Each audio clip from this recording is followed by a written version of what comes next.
In 1985, Pale Rider brought the Western back with something darker than an ordinary gunslinger story.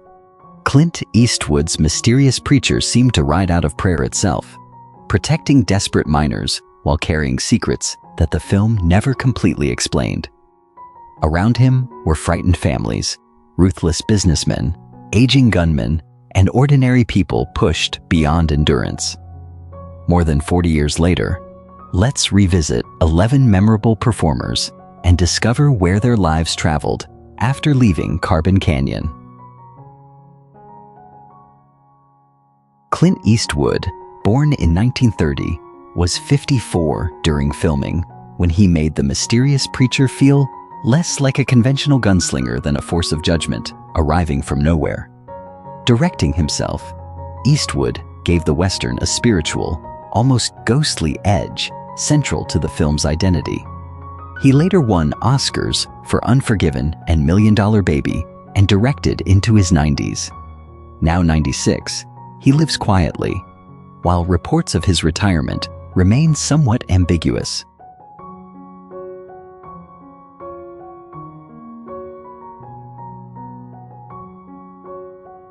Michael Moriarty, born in 1941, was 43 during filming when Hull Barret gave Pale Rider its grounded human center, a decent miner willing to fight without pretending to be a legendary gunman. His thoughtful performance contrasted beautifully with Eastwood's supernatural calm. Moriarty later became famous as prosecutor Ben Stone on Law & Order while pursuing jazz as a pianist, singer, and composer. Now 85, he remains largely outside mainstream Hollywood, remembered for an unusually cerebral screen presence.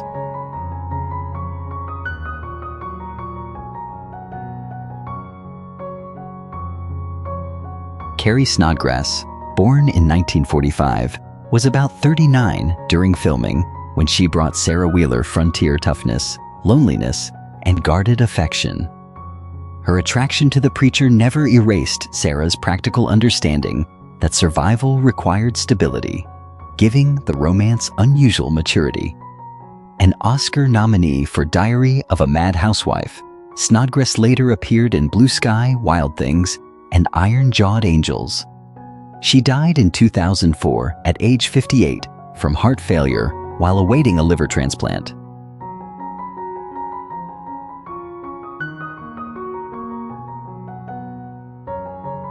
Chris Penn, born in 1965, was only 19 during filming when Josh Layhood exploded onto the screen with arrogance, cruelty, and the reckless confidence of a privileged bully. The role hinted at the intensity that later defined Penn's best work. He went on to memorable performances in Reservoir Dogs, True Romance, Shortcuts, and The Funeral. Earning major critical respect, Penn died suddenly in 2006 at age 40 from cardiomyopathy, with prescription medication listed as a contributing factor.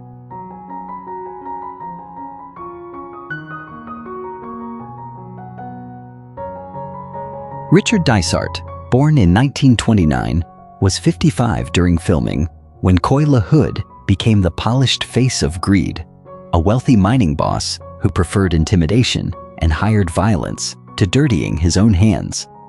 Dysart's restrained menace made LaHood more believable than a cartoon villain. Soon afterward, he found his defining television role as Leland Mackenzie on L.A. Law, winning an Emmy in 1992. Dysart died in 2015 at age 86 after a long battle with cancer.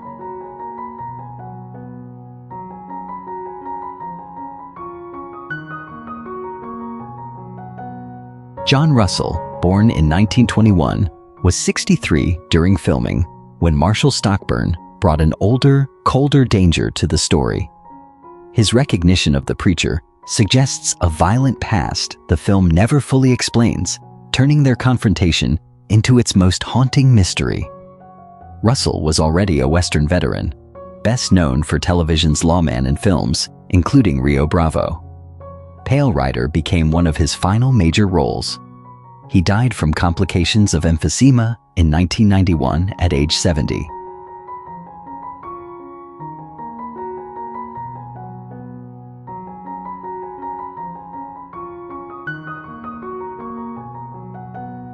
Sidney Penny, born in 1971, was just 13 during filming when Megan Wheeler's desperate prayer seemingly summoned the preacher, making her youthful faith the doorway into the film's supernatural mystery. Penny's performance earned a Young Artist Award and helped launch a long television career, including Santa Barbara and All My Children. Now 55, she lives in North Carolina and has explored producing as well as acting. Her life changed profoundly when her husband Robert Powers died in 2024.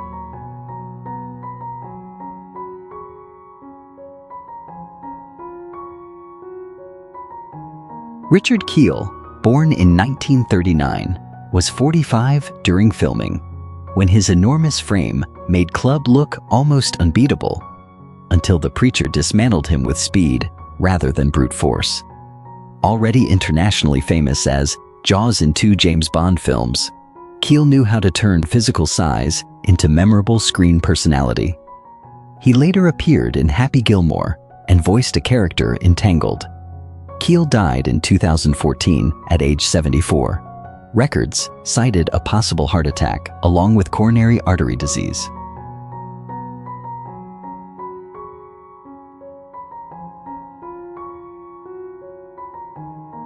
Doug McGrath, born in 1935, was 49 during filming.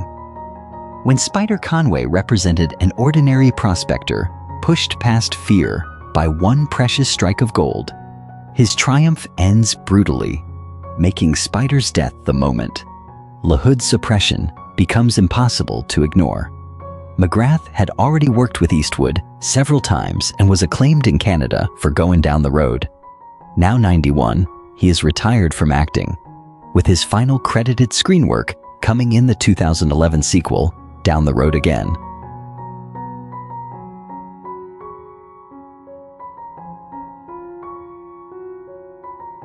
Billy Drago, born in 1945, was 38, turning 39 during filming, when Deputy Mather helped make Stockburn's hired posse feel genuinely sinister. Drago possessed the angular face and unsettling stillness filmmakers repeatedly used for unforgettable villains. 2 years later, he became especially famous as Frank Nitti in The Untouchables, followed by roles in The Adventures of Briscoe County Jr. and Charmed. He died in 2019 at age 73 from complications following a stroke.